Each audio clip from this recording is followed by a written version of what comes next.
Good evening and welcome back. Settle in wherever you are. Whether you're sitting by something warm or lying in the dark with your phone too close to your face or driving somewhere you'd rather not be going, drop a word in wherever you're listening from. I find it helps somehow to know someone is out there. Tonight, we go back. Further back than most stories dare. We go back before the Olympians sat fat and comfortable on their mountain, before mortals learned to die properly, before fire was anything other than a rumor carried on the wind from volcanoes and lightning strikes. We go back to the Titan Age, to the raw, unfinished world, to a figure who has been called benefactor and thief and revolutionary and fool, sometimes all four by the same person in the same breath. His name was Prometheus.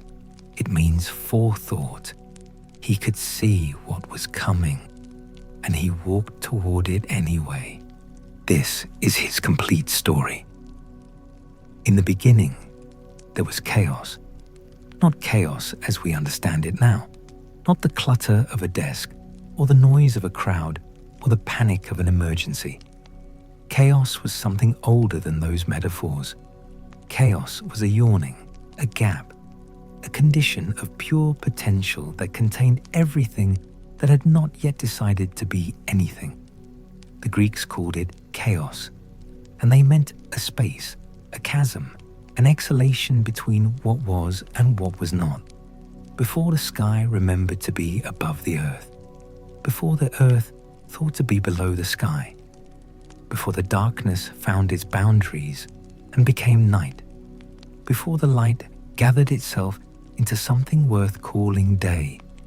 Gaia came first from this yawning, the deep-breasted earth, the oldest mother who did not so much arrive as solidify.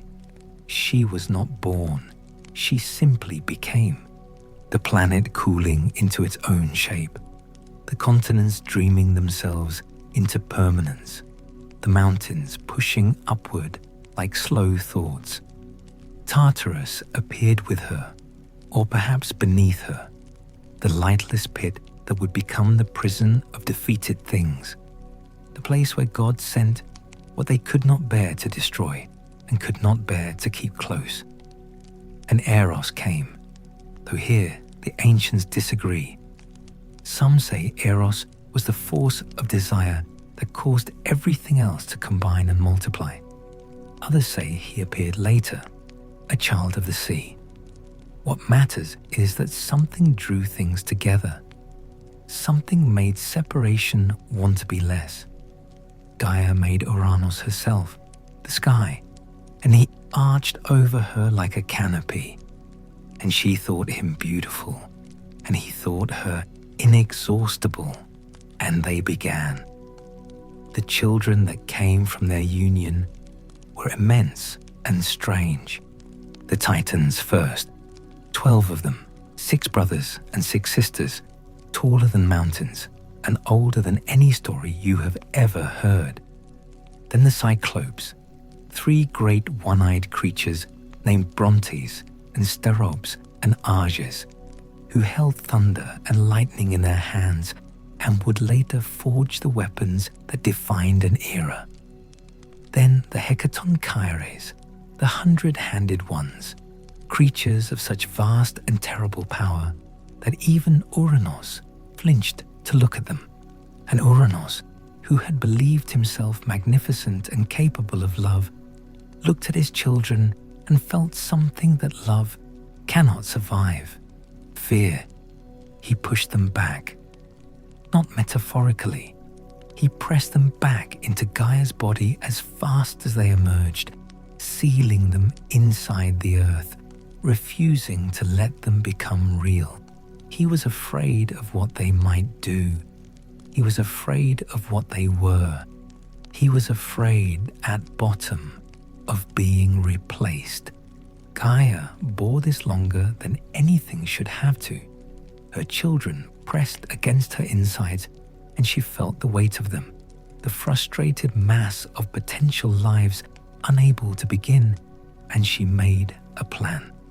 She fashioned a great sickle from grey flint, some say iron, some say the metal of the earth itself, and she went to her imprisoned children, and she asked, "Who will do what must be done?"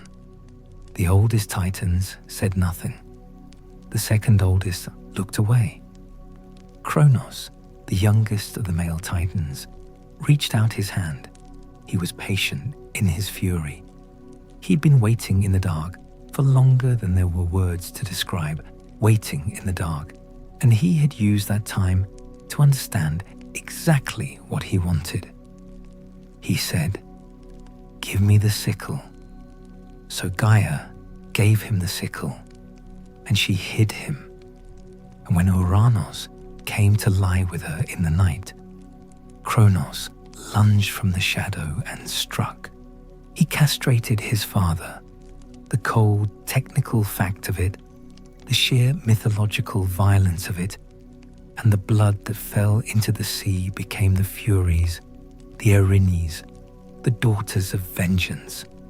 The foam around the severed flesh became Aphrodite, who rose from the water already complete, already terrible in her beauty.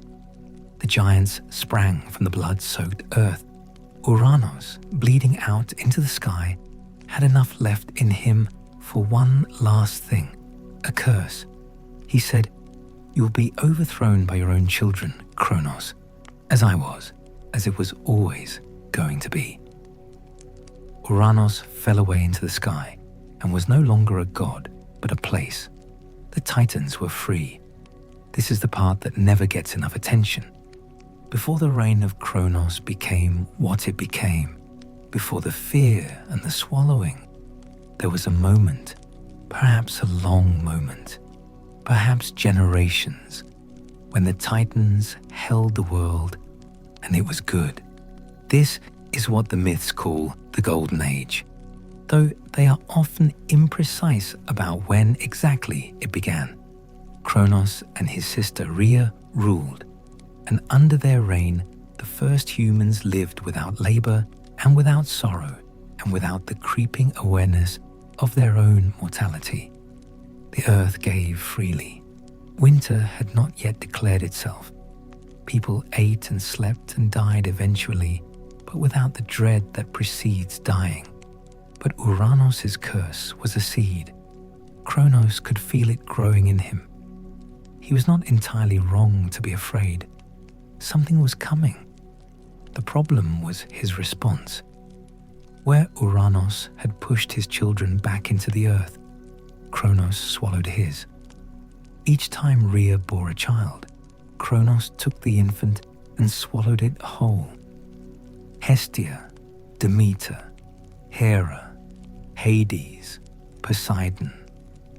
5 children consumed. 5 potential threats neutralized. 5 futures denied before they could begin. Rhea, like her mother before her, endured what she endured and then made a plan. When the 6th child came, the one who would become Zeus, she wrapped a stone in swaddling cloth and handed it to her husband. Kronos, who had swallowed 5 children without looking closely, swallowed the stone without looking closely. Rhea gave the real infant to the island of Crete, to the nymphs and the Curetes and the goat Amalthea, and the child grew up in a cave with the sound of dancing and metal clashing to drown out any sound of crying. Somewhere in that island darkness, the god who would remake the world was learning what it meant to have been hidden. It was in this age, before Zeus, during Kronos, in the long reach of the Titan's sovereignty, that Prometheus was born. He was a Titan himself, the son of the Titan Iapetus and the Oceanid Clymene, though some traditions give his mother as Asia and others say the Naiad was Pronoia, forethought herself, as if the quality he possessed was so native to him that he had to have inherited it directly. He had 3 brothers, Atlas, Menoetius, and Epimetheus. Atlas was strength untempered by strategy. Menoetius was reckless arrogance, the kind that does not look where it is going. Epimetheus was afterthought made flesh, brilliant at understanding what had already happened, nearly useless at anticipating what had not. Prometheus loved him with the frustrated tenderness of a person who can see all the ways someone they love is going to hurt themselves and knows that telling them will not help. Prometheus was different from his brothers in one foundational way. He could see forward. He could read the grain of fate the way a woodworker reads the grain of oak, sensing where the future would split cleanly and where it would splinter and resist. This gift did not bring him peace.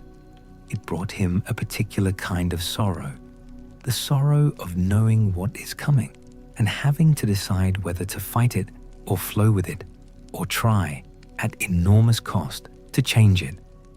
He watched Kronos swallow his children and he thought, this ends badly for Kronos. He was right.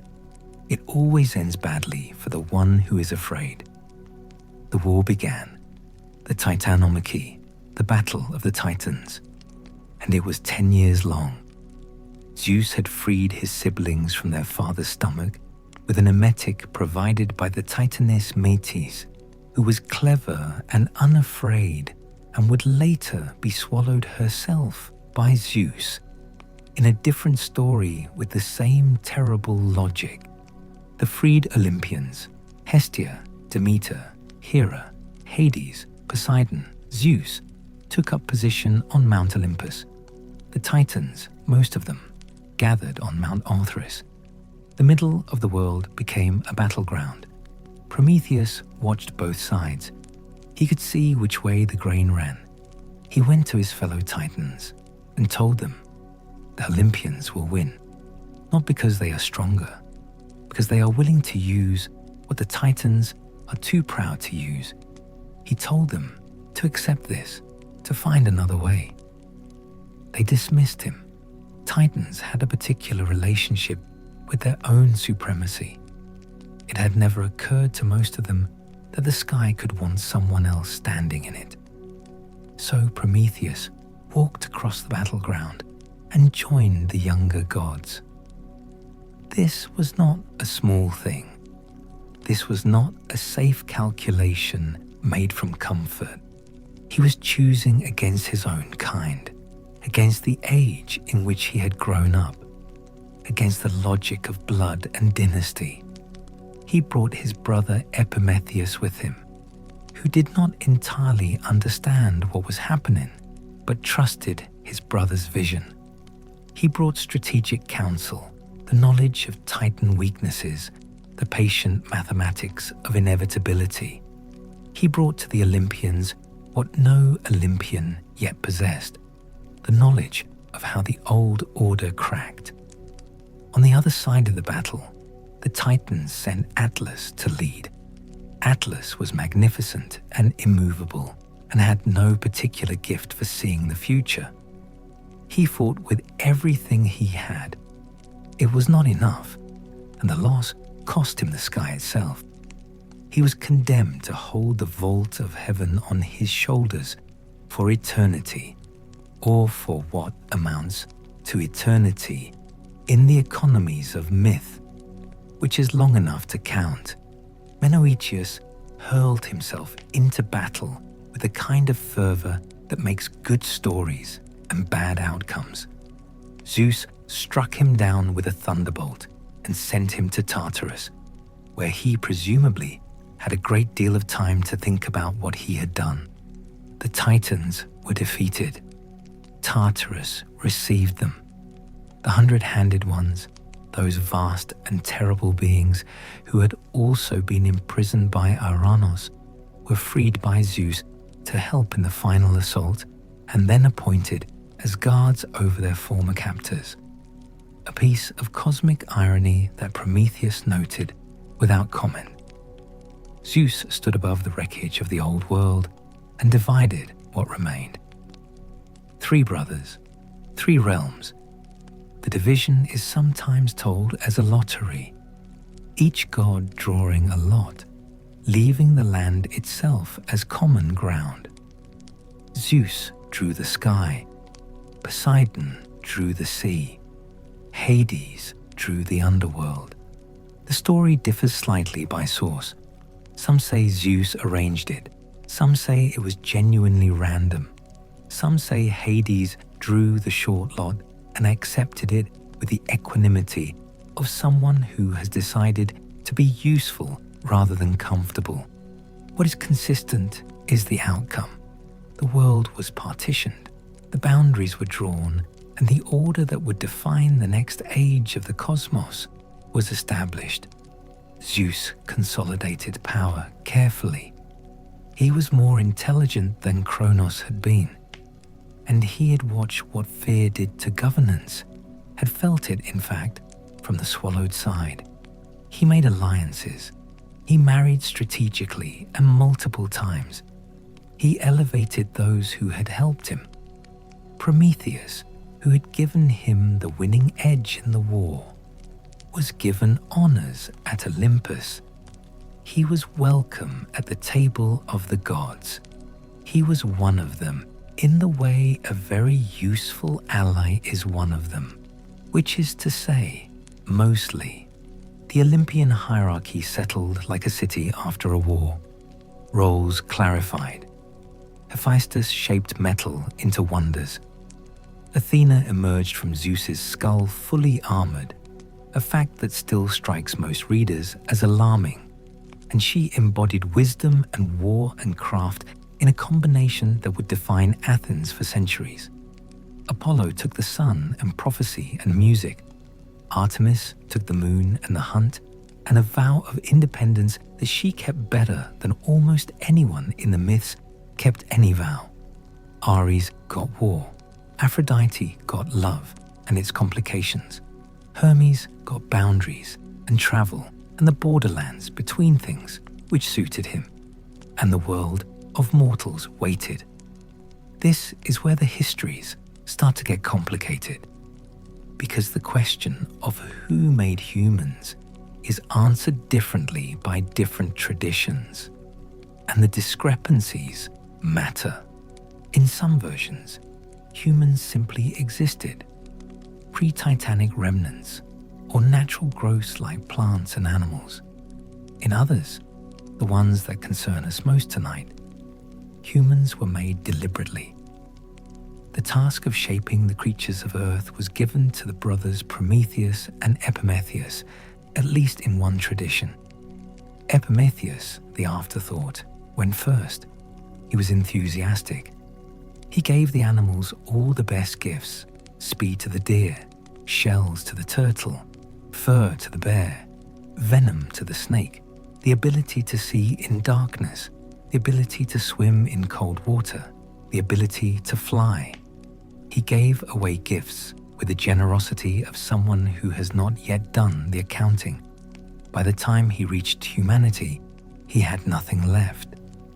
Humans were naked, slow, toothless, clawless, without fur, without wings, unable to see in the dark, fragile in rain and fragile in cold. They were completely unequipped. Prometheus looked at what his brother had made and felt something I cannot quite name and will not try to name precisely. Exasperation, maybe. The specific exhaustion of someone who loves an unreliable person and has, somehow, been surprised again. And then, something else beneath that, a recognition. He looked at the humans, these bare and helpless creatures, and saw in them something the other titans and gods seemed unable to see. He saw potential. He saw what they might become. He decided to fix what his brother had broken. He went to Olympus. He sat in the halls of the gods. and he watched the divine fire, Hephaestus's fire, or the fire of the forge, or the fire of Olympus itself, depending on your source. And he thought about what he was considering. I need to say something here that I'm not sure I have the right words for. Prometheus was not impulsive. He was, by definition, the being of forethought. When he sat and watched that fire, he was not in the grip of a sudden whim. He was seeing, with perfect clarity, everything that would follow. He was choosing, with perfect knowledge of the cost, to bear it. He hid the fire in a hollow fennel stalk. He carried it down from Olympus. He gave fire to humanity. Before we talk about what happened after, and there is so much after, so much consequence packed into that single act, we should stop here and let the gift sit. Fire, the thing that changed everything. Fire was not only warmth in winter, though it was that. Fire was not only cooked food, though it was that too. And cooked food is not a trivial thing. It is, arguably, what made the human brain what it is. What freed the jaw from the work of grinding raw food and allowed the skull to change its shape over thousands of generations. Fire was the forge. Fire was the kiln. Fire was the ability to work metal, to make tools, to survive conditions the body could not survive alone. Fire was, at bottom, the beginning of civilization, the first technology, the first act of taking something natural and making it serve a human purpose. The Olympians had kept it from humanity for reasons that the myths never entirely explain. Perhaps they feared what humans would do with it. Perhaps they believed the gap between mortal and divine should remain unbridgeable. Perhaps it was simply that gods, like most powerful beings, are reluctant to share anything that maintains their advantage. Whatever the reason, the fire had been withheld. Prometheus gave it freely. And the gods, Zeus above all, were furious. But not immediately. First came Prometheus's punishment, and it was total, and it was designed to last. Here is where the tradition diverges most dramatically. In the most famous version, Aeschylus, in the fragments and the plays, though even there we are working from incomplete texts, Zeus chained Prometheus to a rock in the Caucasus, and each day an eagle came and ate his liver. Each night, because he was a god and gods do not simply die from being eaten, the liver grew back. Each morning the eagle returned. This went on for ages. Some sources say 3,000 years, some say longer. The eagle was patient. Prometheus was more patient. He had, after all, seen his coming. But before the punishment came something else. Before Zeus moved against Prometheus directly, he moved against the humans Prometheus had tried to protect. He called a meeting of the gods. He asked Hephaestus to make something. What Hephaestus made was a woman. Not a mortal woman, born from other humans. A created woman, fashioned from clay, shaped with deliberate intention, the way you might construct a weapon or a trap. Athena breathed life into her. Aphrodite gave her beauty and desire and the ache of longing. Hermes gave her a cunning mind and a deceptive tongue and a nature that moved like quicksilver between truth and its absence. The Graces dressed her. The Horae crowned her. Every god gave her something, and what they gave her was ambivalent, a gift that was also a weapon, a beauty that was also a danger, a curiosity that was also a flaw. Her name was Pandora, all gifted. She was given to Epimetheus as a bride. Prometheus had told his brother, "Accept nothing from Zeus, no matter what arrives looking like a gift." Epimetheus forgot, or he ignored the warning, or he looked at Pandora and found that the warning, which had been so clear in the abstract, became very hard to apply to something beautiful standing in front of him. He accepted her. She came with a jar. Some translations say box. The word is pithos, a large storage vessel, and the translation slippage through Erasmus is one of history's minor philological accidents. But box has stuck because it is more portable, more easy to imagine carried in two hands. In the jar were all the things that should never have been let into the world: disease, labor, old age, madness, death in all its forms, every suffering the early humans had not yet encountered. Pandora opened it. Some sources say she was simply curious. Some say she was made to open it, designed for this purpose. Some say curiosity and design are the same thing.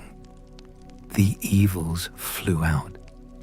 Only one thing remained at the bottom: Elpis, hope, which was either also an evil, a false comfort that keeps humans enduring what they should perhaps refuse, or the one mercy preserved against everything else, depending on which way you are standing when you read the story. Prometheus, chained to his rock, could not intervene. Let me collect the thread.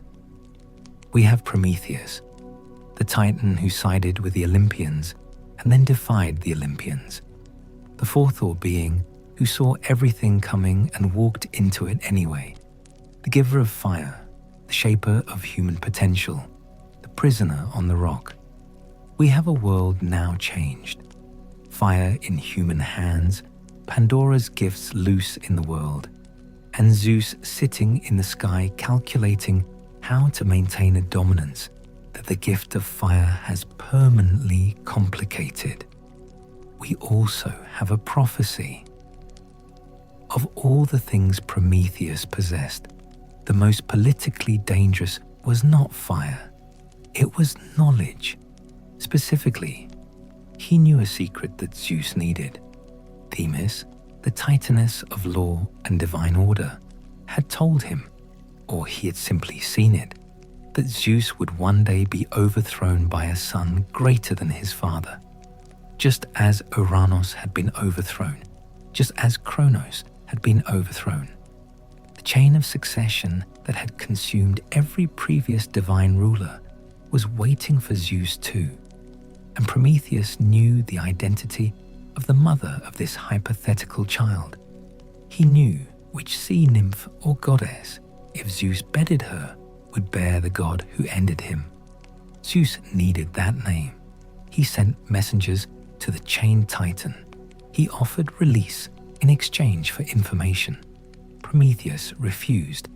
He had already calculated, with the unhurried arithmetic of the long imprisoned, that his release was coming regardless. He simply had to wait. He waited. The eagle ate him. The liver grew back. He waited. The world of humans in the age that followed was a diminished thing, though most of the humans living in it did not know it was diminished because they had no memory of anything better. This is the cruelty of living in a later age. You cannot miss what you cannot remember. Hesiod gave us the clearest framework. He described 5 ages, though the Greeks often thought in a more fluid way about time than this taxonomy suggests. The Gold Age first, the age of Kronos, the Easy Age, humans living like gods among themselves, no labor and no winter and no fear of death, because death came as sleep comes, without announcement or dread. Then the Silver Age, still good but less so, humans who took longer to grow up and were less wise when they arrived at adulthood, who sometimes forgot to worship the gods, and paid for it. Zeus ended this age with some impatience. Then the Bronze Age, violent and magnificent, an age of warriors with bronze weapons and bronze hearts who loved war the way the ocean loves a storm. They destroyed each other and went down to Hades without anyone particularly mourning them. Hesiod inserts the Age of Heroes here, the heroic age, which fits poorly into the metallic sequence, but which matters too much to omit. This is the age of Heracles and Achilles and Odysseus and all the others, an age that doesn't decline cleanly because it contains too much genuine greatness, too many real losses. Hesiod was honest about this in a way that the tidier sequence didn't accommodate. And then the Iron Age, the age Hesiod himself was living in, and which he described with the weariness of a man who knows he is in the worst era and sees no mechanism for escape. An age of labor and sorrow and grinding injustice, where the good are not rewarded and the guilty are not punished, and might has confused itself with right, where old men are not respected and guests are not sacred, and the fabric of obligation that holds civilization together is unraveling slowly, the way a good coat unravels when you keep pulling at the same loose thread. He hoped it would end. He was not certain what came after. Prometheus had seen all of this. The decline was not a surprise to him. It was perhaps what had motivated the gift. If the ages were going to diminish regardless, if humanity was going to find itself in the Iron Age without forethought's intervention, then it needed the tools to survive what was coming. Fire was not given to make humans happy. Fire was given to make them survivable. Into this world came Heracles, or rather, into this world came the conception of Heracles, which is its own complicated story, as the conception of any important hero tends to be. Zeus had seen Alcmene, the most beautiful mortal woman of her age, and he had wanted her. The desire of gods for mortals in the myths is rarely presented with any ambiguity about power. It simply is, like weather is, and the mortals who are caught in it are expected to endure or adapt or be destroyed, and which of those happens seems only loosely connected to any quality of the mortal themselves. Alcmene was married to Amphitryon, the Theban general, and she was faithful and devoted and entirely without the desire to be anyone's divine conquest. Zeus came to her in Amphitryon's form on the night of Amphitryon's return from battle and made the night 3 times its ordinary length. The child that was conceived that night was, by any measure, extraordinary from the beginning. Hera, Zeus's wife, the Queen of Heaven, who had by this point developed a specific and enduring hatred for Zeus's mortal children that was entirely rational given the circumstances and entirely catastrophic for those children, tried to kill Heracles before he was born. She delayed his birth so that another child, Eurystheus, was born first, making Eurystheus the king that fate had intended for Heracles. She sent 2 serpents to his cradle while he was an infant. Heracles, who was perhaps 8 months old, strangled both serpents. He was found in the morning holding them, pleased with himself, which is either terrifying or reassuring, depending on how you feel about infants who strangle serpents. He was educated by the best teachers available, Castor for martial arts, Autolycus for wrestling, Eurytus for archery, Linus for music, who Heracles killed with a lute when Linus struck him, which suggests that the education in temperament was less successful. Chiron, the centaur, for wisdom, depending on the source. He grew into something that the myths could only describe by accumulation, stronger than anyone, more persistent than anyone, capable of labor beyond what any human body should sustain, but also driven by appetites that matched his strength, capable of rage that matched his body. The same scale applied to everything he was. He married Megara, the daughter of the Theban king. He had children. He was, for a time, building the domestic life that the myths tend to give heroes before snatching it away. Hera sent madness into him. In his madness, he killed his children. Some versions include Megara. He came back to himself and found what he had done, and the grief and guilt of it was, if the text can be believed, as total as his strength. He went to the oracle at Delphi, the Pythia, the voice of Apollo, the god who saw past and future through the same eyes, and asked what he must do. The oracle told him to go to Eurystheus, the king that Hera had arranged to be born before him, and serve him. Complete whatever tasks Eurystheus set. 12 labors. This is the sequence the myths settled on, though the number and the specific tasks vary by tradition. The Nemean lion, which could not be killed by any weapon, which Heracles killed with his hands and wore as armor afterward. The Lernaean hydra, the many-headed serpent in the swamp, which grew 2 heads for every one cut off, which Heracles defeated only by cauterizing each stump before the heads could regrow. The Ceryneian hind, sacred to Artemis, which had to be caught alive and brought back and returned unharmed.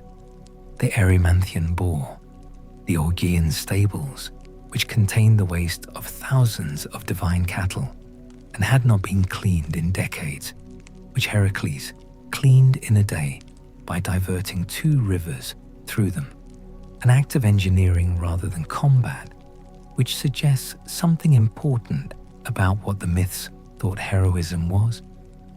The Stymphalian birds, the Cretan bull, the mares of Diomedes, the belt of Hippolyta, the cattle of Geryon, the apples of the Hesperides, the descent into the underworld to bring back Cerberus alive. I want to stop on the 11th labor for a moment, because it is the one that reconnects us most directly to Prometheus. To find the garden of the Hesperides and the golden apples within it, Heracles sought out Atlas, who had been holding up the sky since the Titanomachy. He needed Atlas to fetch the apples. Only the Hesperides and their father could enter the garden safely. Atlas agreed on the condition that Heracles hold the sky while he was gone. Heracles took the weight of the sky onto his shoulders, and Atlas, having fetched the apples, stood there in his freedom and felt it for the first time in ages and thought, perhaps he would not take the sky back. Perhaps Heracles could carry it.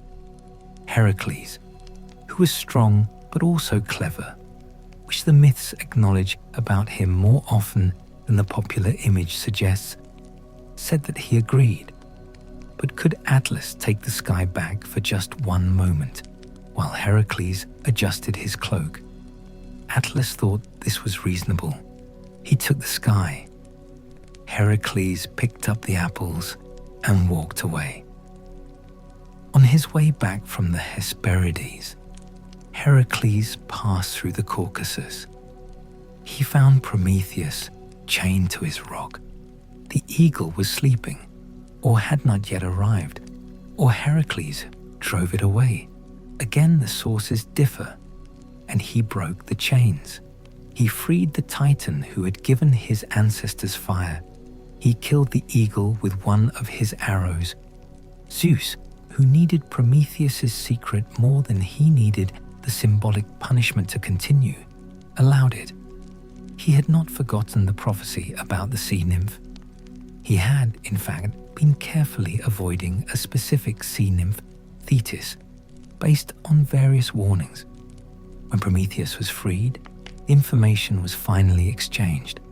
Thetis was the mother the prophecy had named. If Zeus fathered a child on Thetis, that child would be greater than Zeus himself. Zeus arranged for Thetis to marry a mortal. The mortal was Peleus. Their son was Achilles. The fulfillment of one prophecy to prevent the fulfillment of another.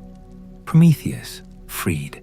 Watch this with whatever feeling one has when an action you took thousands of years ago finally reaches its conclusion. There was a woman named Io. Prometheus knew about Io before anyone would have thought to connect her to his story.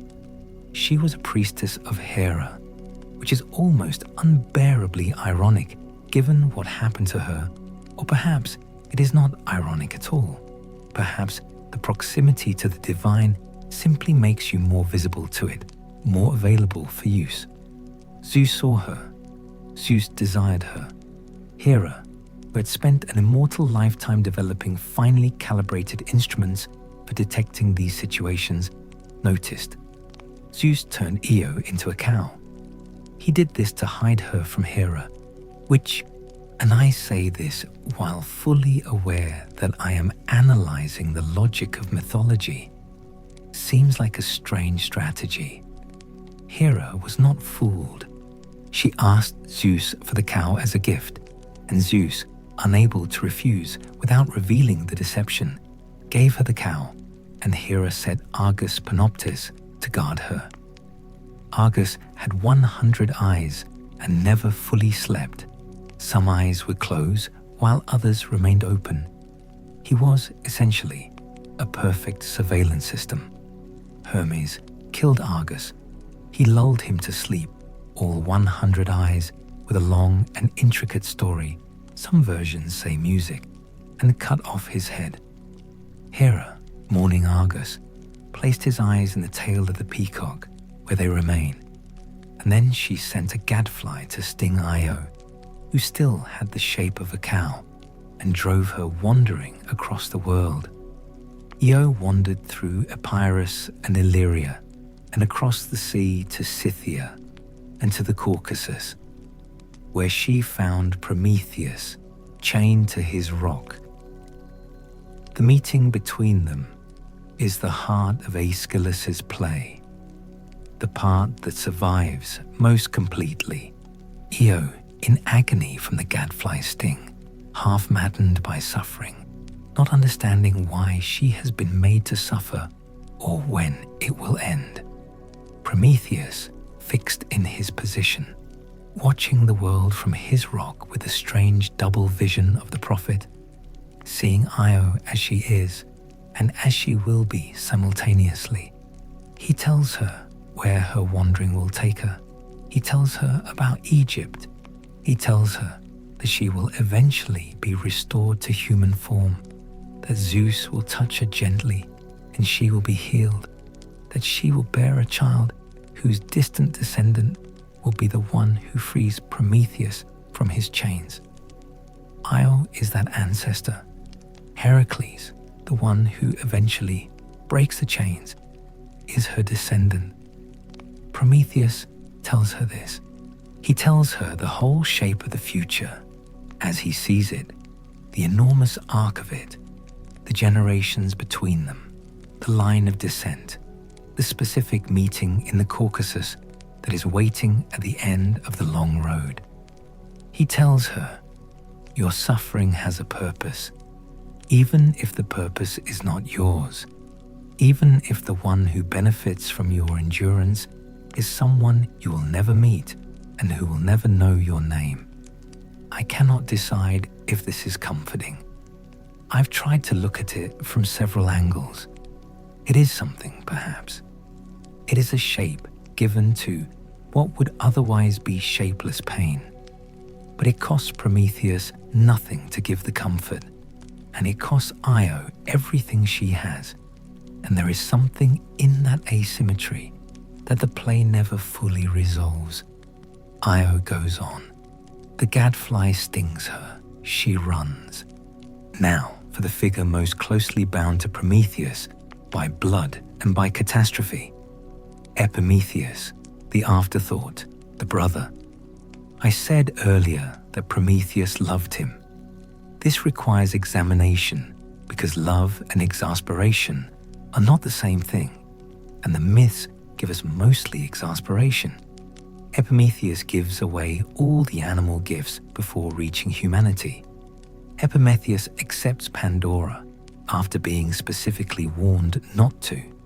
Epimetheus, in every version of every story he appears in, does the thing that his more cautious, more prescient brother would have told him not to do if Prometheus had been given the opportunity. And yet, there is something in Epimetheus that the myths never quite condemn. He is not villainous. He is not malicious. He is simply the being who processes experience after it happens, who learns from consequences rather than from anticipation. In a world arranged by Zeus, a world designed to punish exactly the kind of foresight Prometheus possessed, Epimetheus's limitation might even be argued as a kind of practical wisdom. He does not refuse Pandora because he does not see why he should refuse her. He opens the jar, or Pandora opens it, depending on the source, because he does not preemptively interpret gift-giving as aggression. The evils that escaped from Pandora's jar, disease, labor, old age, envy, madness, jealousy, desire, and its miseries, death in its many forms. These are, of course, the human condition. The myths are telling us something specific here about what it means to exist in time. To exist in time is to be vulnerable to loss. Before Pandora, the jar was sealed and humans were somehow exempted from this. After, they were not, but hope remained. Epimetheus kept hope. He kept it not by cleverness or foresight, but because he closed the jar at the last moment, or because hope was at the bottom and the other things were faster, or because even the gods who designed the jar decided that some mercy should remain. Whatever the mechanism, hope stayed. The marriage of Epimetheus and Pandora was, by some accounts, not unhappy. They had a daughter named Pyrrha, who would survive the flood. Deucalion was Prometheus's son. Think about that for a moment. Prometheus, who had seen the ages deteriorating, who had given humanity fire to help it survive, who was even then chained to his rock and being eaten daily, had a son among the mortals. The name Deucalion echoes Deucalion's own name through the myths like a bell with a long sustain. It means something in the range of new wine sailor or sailor of the new flood, depending on your passing, and in any case, it announces what his story is. Zeus looked at humanity in the age he had inherited and felt what Kronos had felt looking at his children, disappointment and the desire to start over. Humanity had become impious. They had forgotten what they owed. In some versions, they had become violent in the specific way that comes from too much freedom and too little gratitude. In others, they had offended Zeus personally through some incident the myths treat as representative of a general tendency. The flood was his answer. He would unmake what had been made and allow something cleaner to replace it. Prometheus saw this coming. Of course he did. And he told his son. He told Deucalion, build a chest. The word the myths use is sometimes larnax, a chest or coffer. sometimes a structure closer to what we think of as an ark. Build it, fill it with provisions, get into it with your wife Pyrrha, who was Epimetheus' daughter, which means Deucalion was marrying his own cousin by the peculiar accounting of mythological genealogy. And wait, the flood came. It rained for 9 days and 9 nights. The world that had existed beneath was covered. The world that had existed within the chest was preserved. When the waters receded, Deucalion and Pyrrha were the only humans left. They were on Mount Parnassus or Arthris, or another peak depending on the tradition. They made sacrifices. They asked what they should do. The oracle's instruction, from Themis, not Apollo, in some versions, was, "Throw the bones of your mother behind you." They interpreted this as stones, the bones of the earth. They walked and threw stones over their shoulders, and the stones Deucalion threw became men, and the stones Pyrrha threw became women. This is one of my favorite moments in all the surviving Greek mythology, not for its logic, which does not survive examination, but for what it implies about the relationship between humans and the earth. We are the bones of our mother, thrown forward and grown into shape.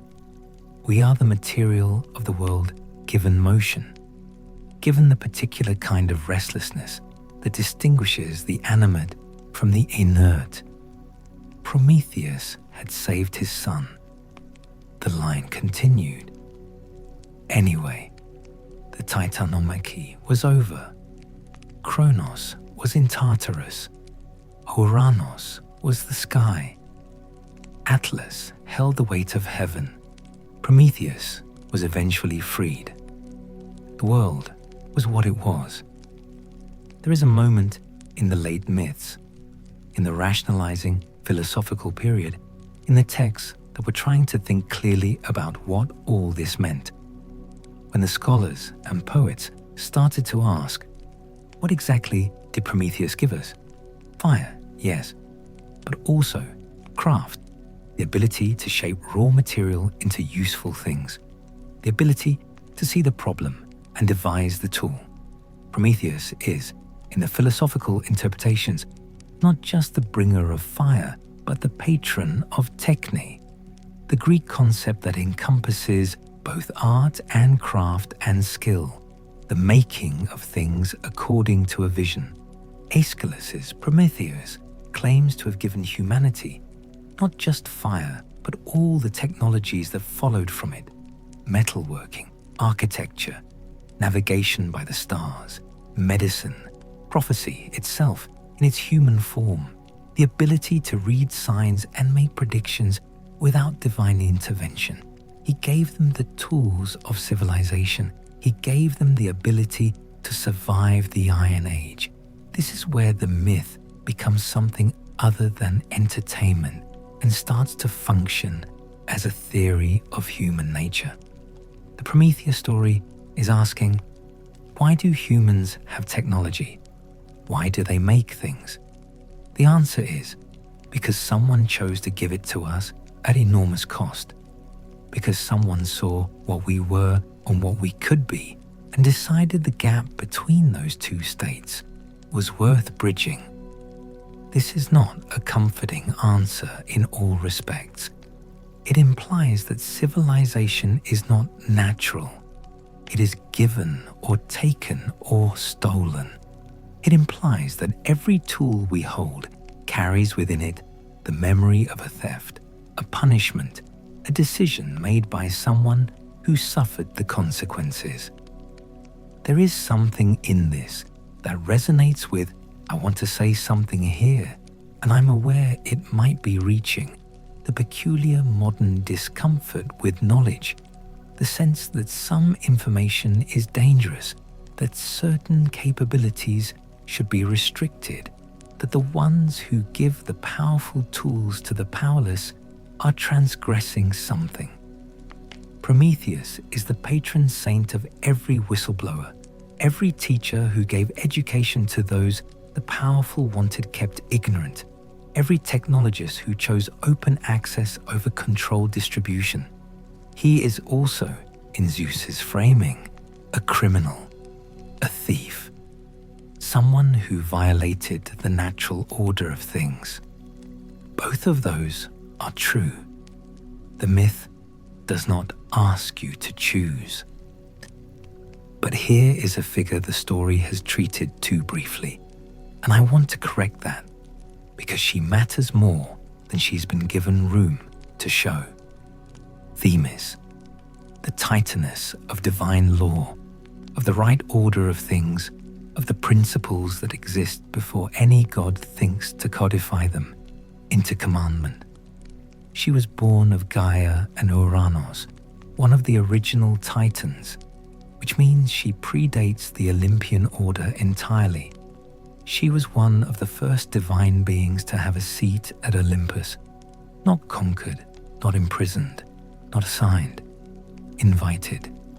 Even Zeus, who remade the world in his own image, acknowledged that there was something in Themis that preceded him and could not be replaced. She was Zeus's second wife in the traditions that give this genealogy.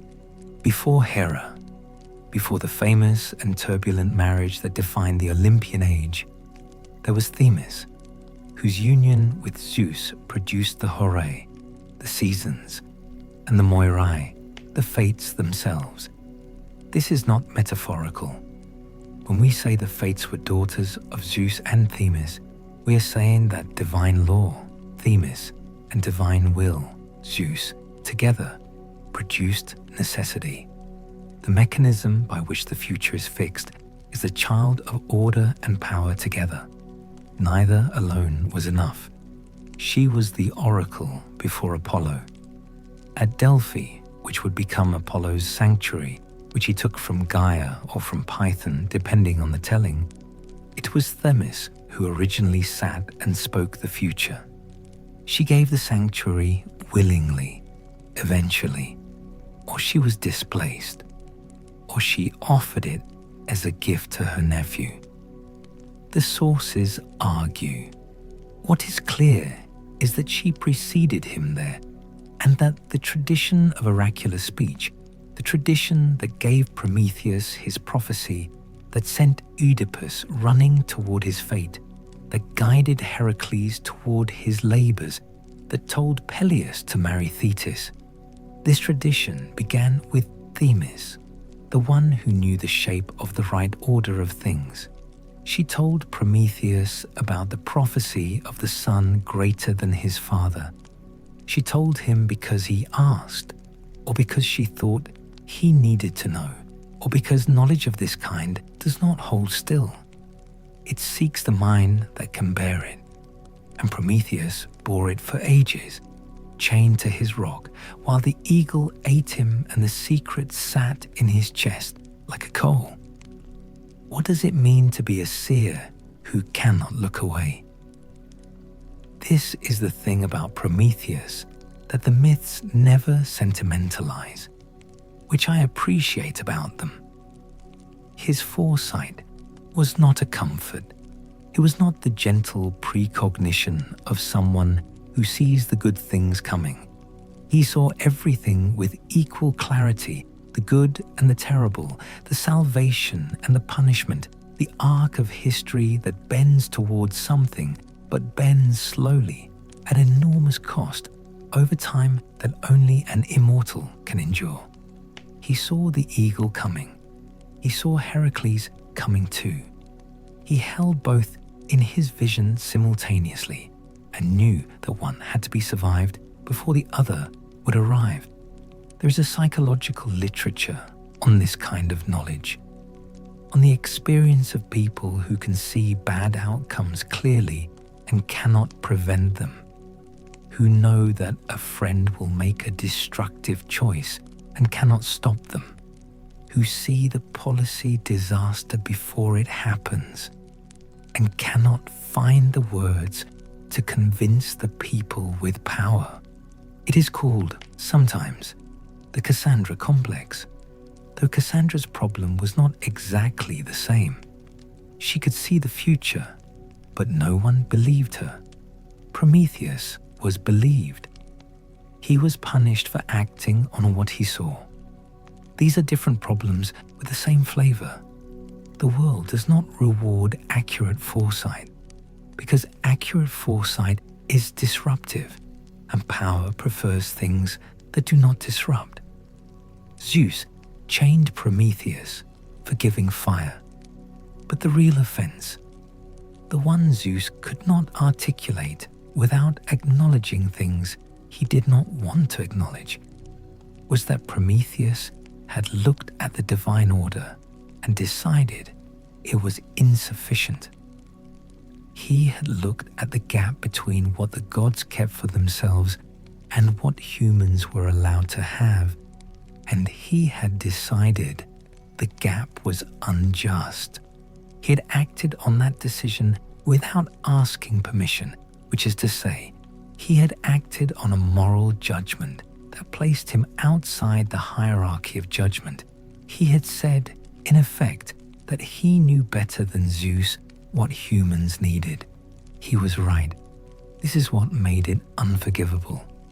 The war between the Olympians and the giants, the Gigantomachy, was not the same as the Titanomachy, though they are often confused. The giants were born from the blood of Uranos that fell on Gaia when Kronos castrated him, born from the same act that created the Furies and Aphrodite, which gives you a sense of how much was liberated in that single moment of cosmic violence. They were not imprisoned like the Titans. They grew up in the world, and they were massive and hostile and specifically tasked, by some accounts, with the destruction of the Olympian order. A prophecy complicated matters. The gods could not defeat the giants without the help of a mortal. Zeus, who had learned something about the usefulness of mortals, called on Heracles. The battles were distributed across the geography of the ancient world, at Pallene, at Phlegra, in locations that the myths located at the edges of the known world, where the ground was still raw and strange. The giants were enormous and required specific methods to kill. Heracles' arrows were essential because the prophecy specified that mortal hands had to deal the final blows. Athena killed Enceladus by hurling the island of Sicily on top of him, which is one way to do it. Poseidon broke off a piece of Kos and buried polybotes beneath it, creating the island of Nissyros, which, if you look at it, is essentially the most Mediterranean possible approach to pest control. Prometheus fought in this battle, though his role is less celebrated than his gift of fire. He was a titan, technically, which complicated his position. But he had chosen the Olympian side in the Titanomachy, and he had no particular sympathy for the giants, whose ambition was simply to replace one dominant order with another. He was present at the victory. He witnessed the Olympian order secured, and then he went back to his plans, because the Olympian order securing itself was not the same thing as the Olympian order being just. Let me tell you about Sisyphus. Not because Sisyphus and Prometheus share a punishment, though the parallel is there. The endless repetition, the cosmic assignment that undoes itself and must be done again. But because Sisyphus represents something about the mortal response to divine power that illuminates Prometheus from the other side. Sisyphus was a king of Ephyra, the city that would become Corinth. He was, depending on who you ask, the founder of the Isthmian Games, the son of Iolaus, the father of Glaucus and the grandfather of Bellerophon, and the most cunning of mortal men, which is a distinction the Greeks awarded more often than you'd think. and which always, in the myths, comes with a specific kind of tax. He told secrets he was not supposed to tell. He told the river god Asopus that it was Zeus who had taken his daughter, Aegina, in exchange for a spring of fresh water, and Zeus punished him for it. He cheated death, Thanatos himself, by trapping him in chains, after which no mortal on earth could die, which caused its own category of problems and led to Ares freeing Thanatos and delivering Sisyphus to the underworld. He cheated death again by instructing his wife not to perform the proper funeral rites, then complaining to Persephone that his wife's neglect was a violation of the natural order and that he had to be permitted to return and correct it. He returned and refused to go back. The gods found him in Corinth, still alive, in extreme old age, having had some years that no one had planned for him to have. They collected him and brought him back to Hades and gave him his famous task, the boulder, the hill. The moment the boulder rolls back.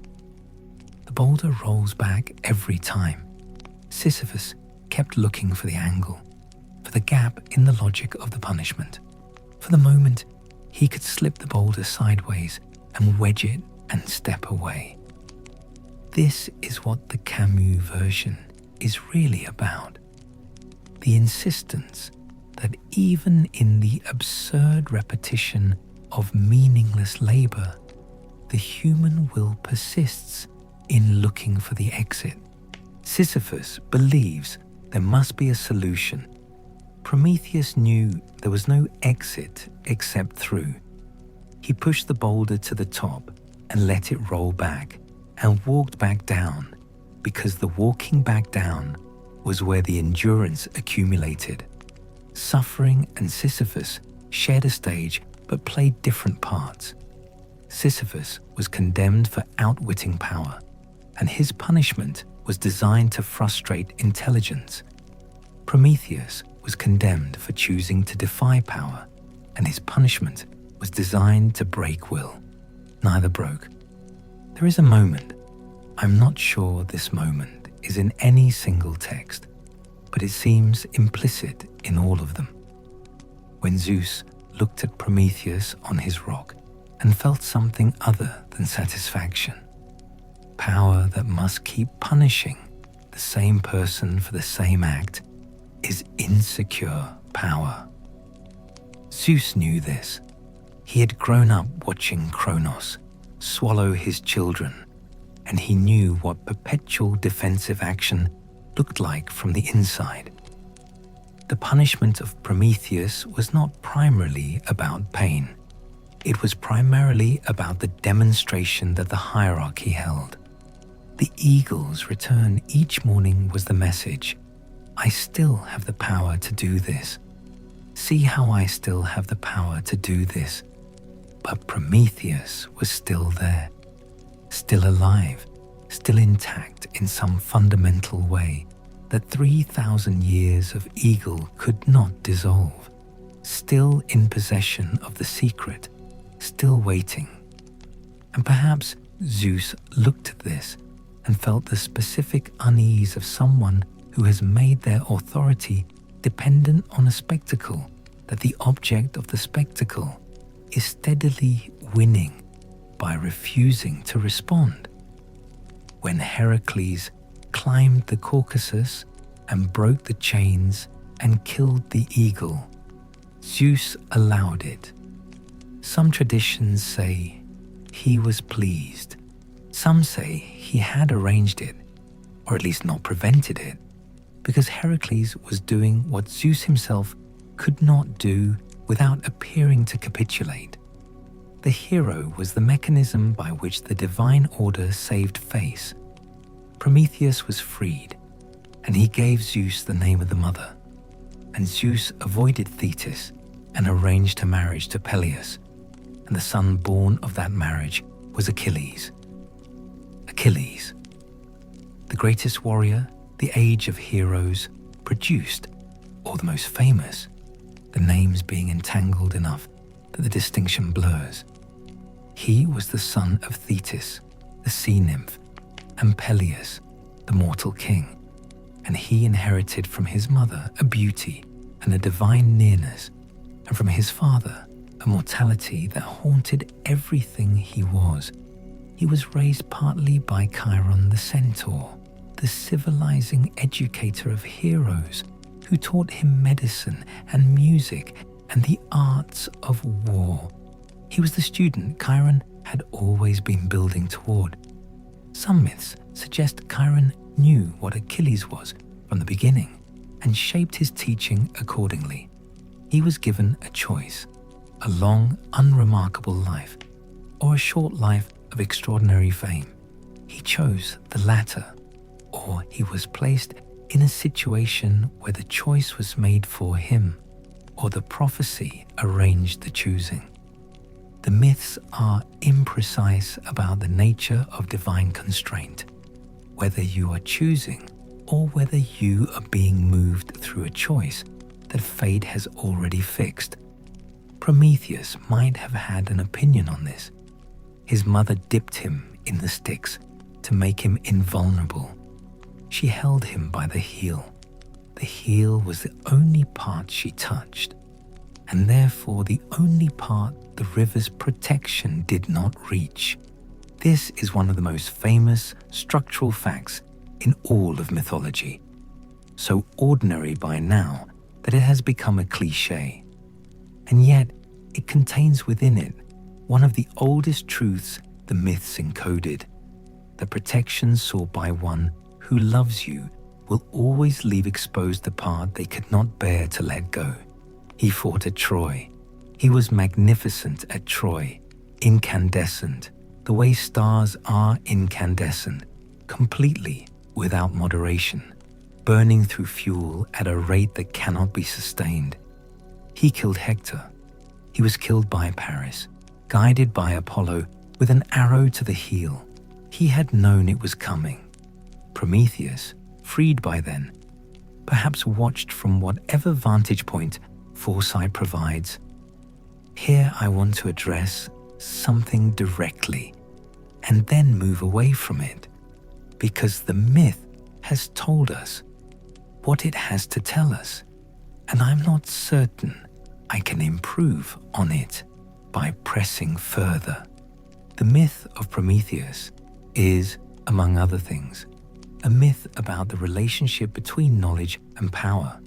The powerful want to control information because information is itself a form of power, and sharing it redistributes that power. Fire is the most literal possible version of this. The Olympians had fire, the mortals did not, and the gap between having fire and not having fire was the gap between civilization and bare survival. When Prometheus gave fire to humans, he did not make humans equal to gods. He made humans less unequal. He compressed a distance that had been deliberately maintained. Zeus's anger was the anger of someone watching a carefully maintained asymmetry collapse. The punishment was proportionate to the offense, as Zeus understood the offense. Not theft exactly, but the unilateral decision that the hierarchy of withholding was unjust. The punishment was designed to say, you do not get to make that decision. Prometheus held his position because he knew something Zeus did not know about the long game. He knew that civilizations built on knowledge are more durable than civilizations built on ignorance. He knew that the humans given fire would eventually produce something worth preserving, and that the humans denied fire would not. He was not naive about what humans would do with fire. He had seen the Bronze Age and the Iron Age, and all the ways fire would be used for destruction as much as for warmth. He gave it anyway. This is the part of the myth that makes him a god rather than a sentimentalist. He did not give fire because humans deserved it. or because they were good, or because they would use it wisely. He gave fire because they needed it. The distinction is enormous. I need to pause here, not for drama. I genuinely need to think about how to say what comes next without flattening it. The tradition of Prometheus does not end with Prometheus. That is the thing. He is freed eventually. He gives his secret. He sits in Olympus, honored with a chair, wearing a willow garland as a reminder of the chains, or wearing an iron ring with a piece of the Caucasian rock set in it, depending on the tradition, as a reminder of what iron once held him. He is present at the marriage of Thetis to Peleus. He sees Achilles born. He watches the Trojan War from whatever perspective the foresight being has on events he helped arrange. And the humans he gave fire to go forward. They build cities, they make laws, they learn to smelt and to forge and to sail. They develop medicine in the rough early form of herbs and wrappings, and the observation that some things help and some things hurt. They build temples to gods who did not want them to have the tools to build temples.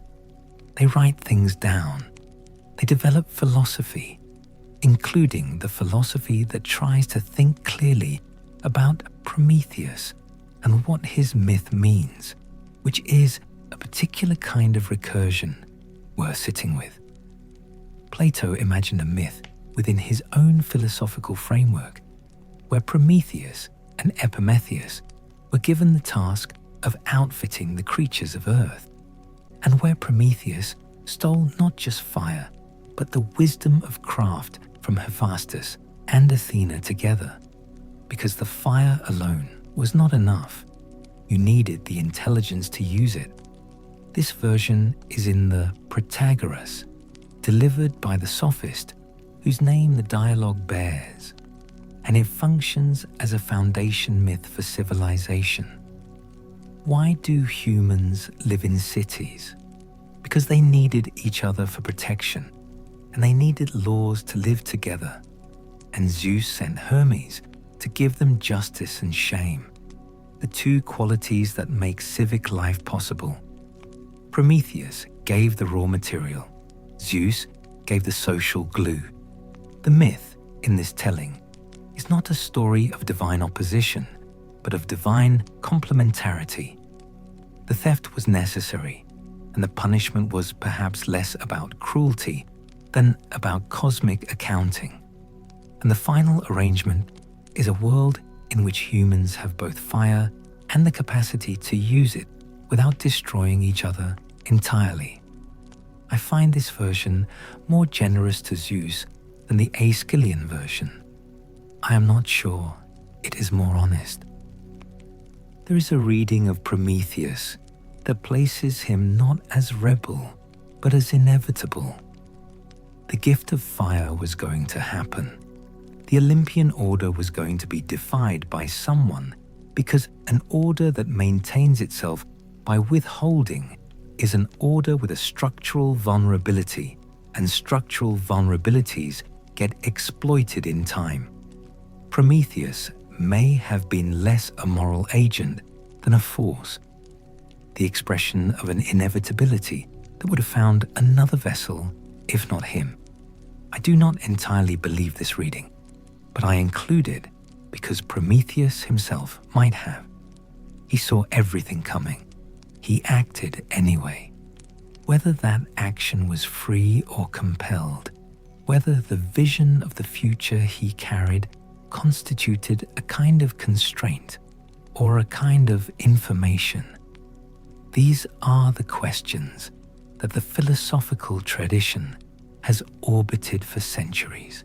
Stoicism, Platonism, the later Christian readings that folded Prometheus into the typology of Christ, the divine figure who suffers for human benefit, who defies the divine order for human benefit, who is punished and eventually vindicated.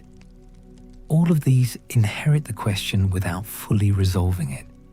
question is, if you can see what is coming, are you free to choose otherwise? Prometheus says yes, implicitly, by acting, by making the choice, by carrying the fennel stalk down from Olympus in full knowledge of what Zeus would do when he found out. He is not the figure who submits to fate. He is the figure who chooses fate with open eyes. The distinction matters. Anyway, the world he made possible, the human world, the firelit world, did not turn out well by many measures. The Iron Age arrived and did not leave. Hesiod was right about its character. Labor and sorrow and the grinding poverty of ordinary life, punctuated by violence, managed by institutions that preserve the interests of the powerful more reliably than they served justice. The fire was used for war at least as much as for warmth.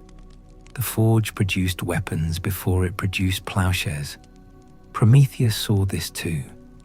There is a version of the myth, not in any single classical text, but in the space between them, where Prometheus on his rock watches the human centuries and does not regret. He watches the wars and the plagues and the famines, all the evils that escaped from Pandora's jar, and he watches also the cities and the poems and the music and the medicine, the accumulation of understanding that each generation passes to the next. He watches and he considers the accounting. The fire made all of it possible. The good and the terrible, the Homer and the battlefield, the Hippocrates and the massacre. He looks at the whole of it and he does not regret. This is either heroism or a kind of moral blindness that heroism sometimes requires. I genuinely do not know. I have been thinking about it for the length of this telling, at least. The last thing to say about Prometheus before we let him rest. He was worshipped. This is perhaps the most surprising thing, given that he is a figure who defied the gods rather than served them, given that his myth is fundamentally about the cost of transgression. He had a torch race in Athens, the Prometheia, where runners carried torches from his altar in the academy to the city. The race itself, a reenactment of the gift. Fire carried across distance from a source to those who need it. He had a festival. He had prayers. The humans he had given fire to built him an altar and ran races in his honor. I find this deeply moving, and I'm not going to explain why in detail, because some things resist explanation, because the explaining would diminish the thing. But the people who received the gift honored the giver. They knew the cost. They made the race a ritual so that the cost would not be forgotten. Each year the torch was carried from the academy to the city, and each time it was carried, someone was performing the act of saying, "This was given to us, and we remember." What survives? Not the fire itself.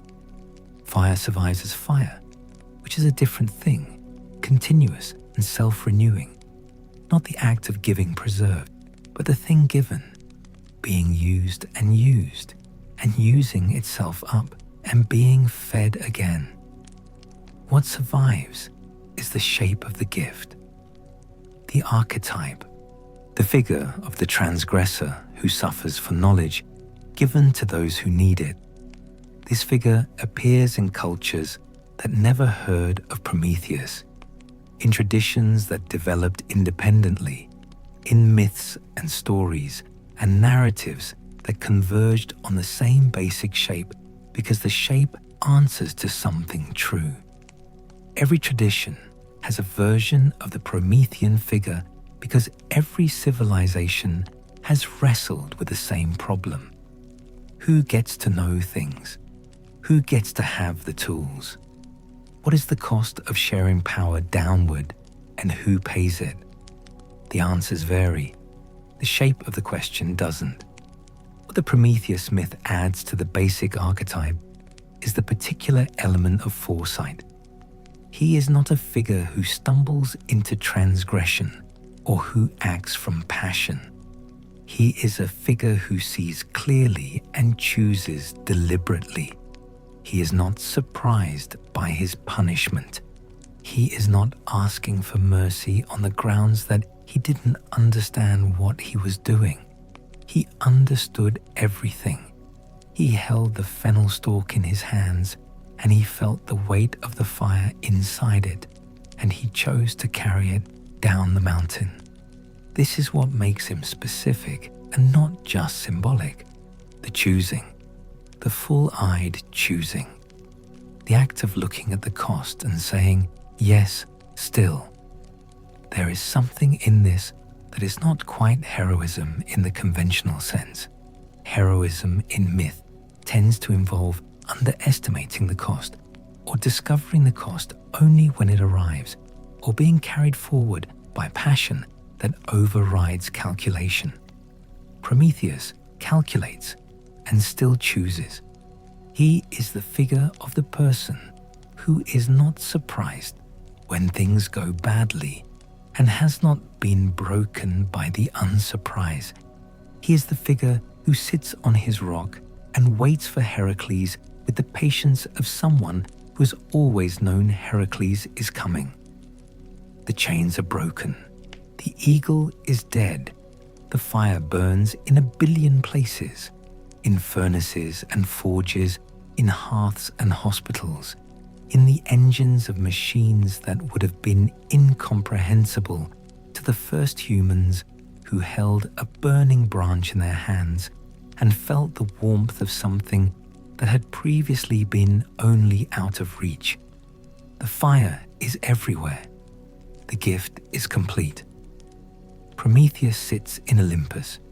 If he sits in Olympus, if the traditions that place him there after his release are to be trusted, and he wears the iron ring and the piece of stone, and he watches what has been made from the starting point of that single theft.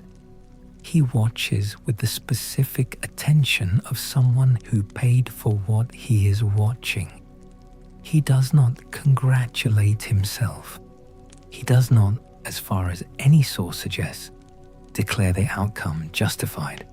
He simply watches.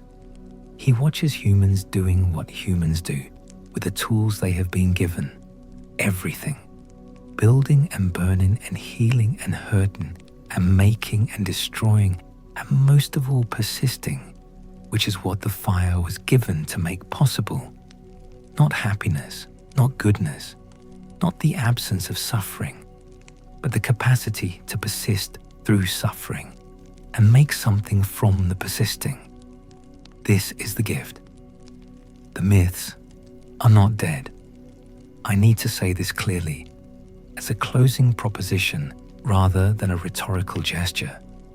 The myths are not dead, and the Prometheus story is not dead, and the figure of Prometheus is not a historical artifact. Every conversation about information access, who gets to know what, who gets to use what the cost of restricting knowledge is, and what the cost of sharing it is, runs over the same deep grooves that the Prometheus story dug.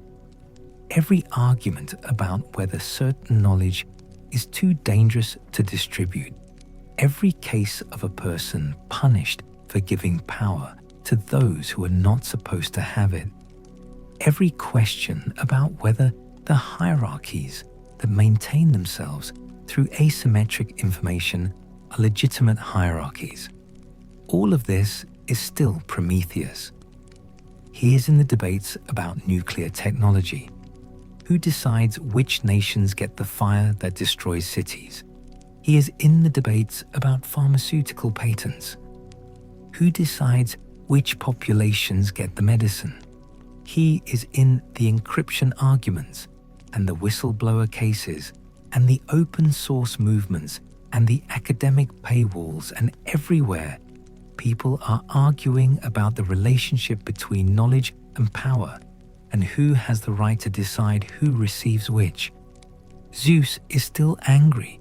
The eagle is still flying. Prometheus is still on the rock. And somewhere, Heracles is walking up the mountain. I do not tell this story because it is finished. I tell it because it is not.